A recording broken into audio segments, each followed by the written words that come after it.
Going on, ladies and gentlemen. A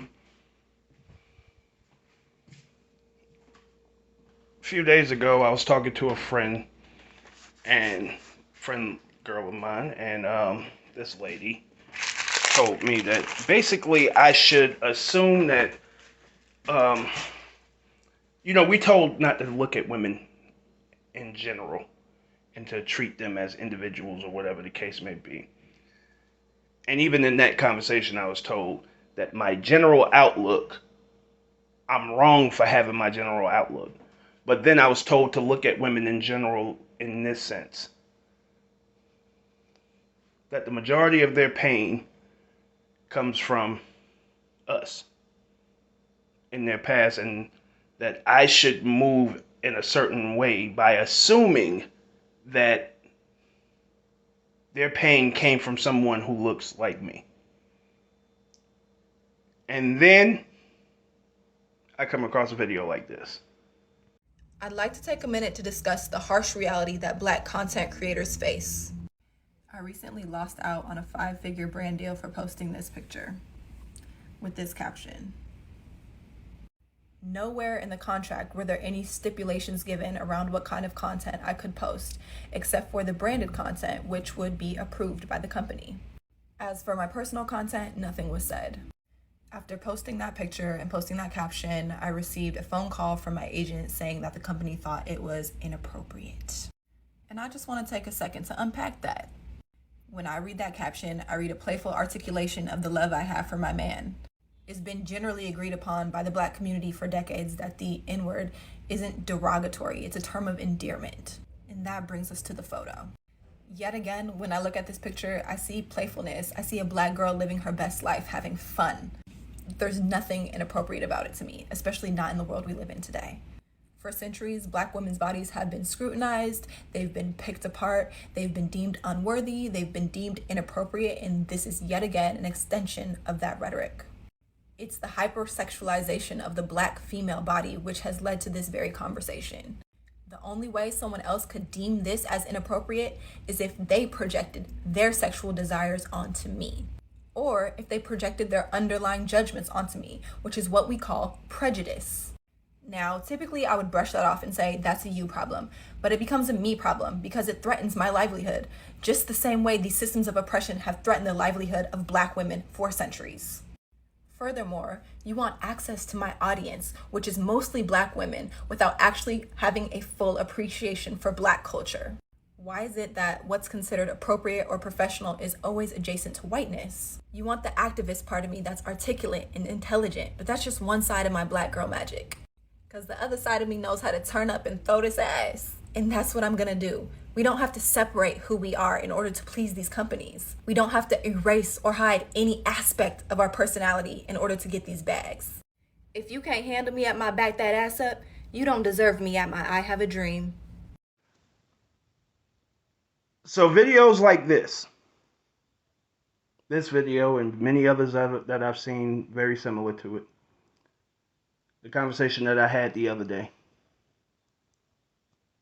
as well as many other conversations that I've had on different forums, as well as personal conversations I've had with females, as well as personal experiences, as well as other people's experiences, lead me to this question.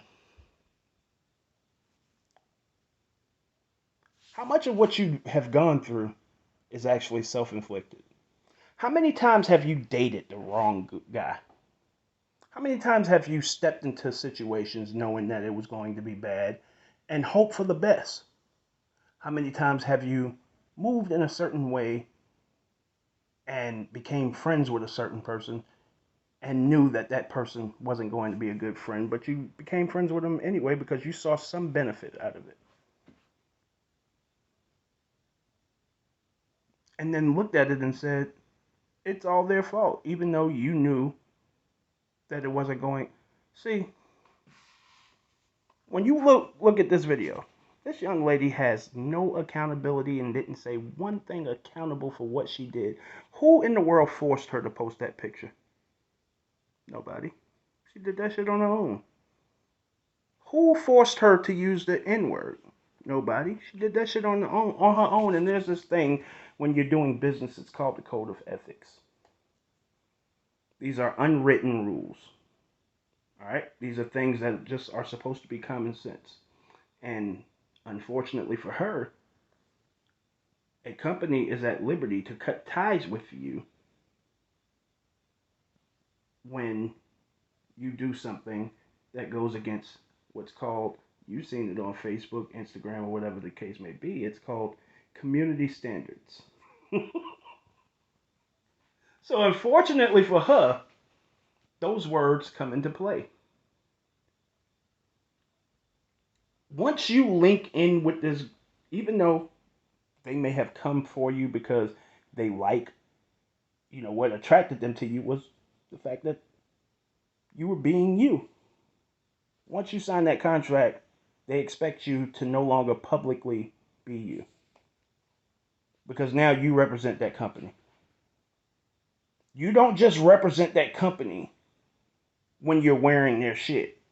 You represent that company at all times. Your name, likeness, and your image is tied to that company. It's called the NIL. Okay? Your name, image, and likeness is now attached to that company. Now, every word that you say and every word that you use and every thought that you have and every time you decide to wear a certain thing or whatever the case may be is now attached to that company. That means you represent that company because you signed the contract. Now you they don't want you to be you no more. They want you to live in a certain image, and they might not state that image. But some things are just common sense. And using the N word may damage the business that they're trying to do with certain demographics. Because if we keeping it honest and we keep it 100, and that's what I do on this page, the N word is a term of endearment until the wrong person utilizes it. And you can say that shit to just oh, it's a term of endearment in order to make your point. But that shows your inability to be accountable for making, like, you're just making using half the shit to make an excuse. But ladies and gentlemen, guarantee she wasn't using that shit in a, I don't know what the post was, I don't know what she said, but I guarantee that she wasn't utilizing that shit in the sense of a term of endearment. I guarantee you she was saying some derogatory thing about niggas. Guarantee it. Ladies and gentlemen,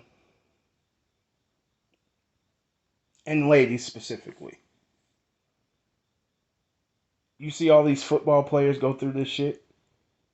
There aren't rules written into the NFL rule book and handbook that says that you should not put your hands on a woman. You should not be accused of putting your hands on a woman. You should not be accused of being of these are situations that you should know not to get yourself into. All right. Unfortunately, men and women lie, numbers don't.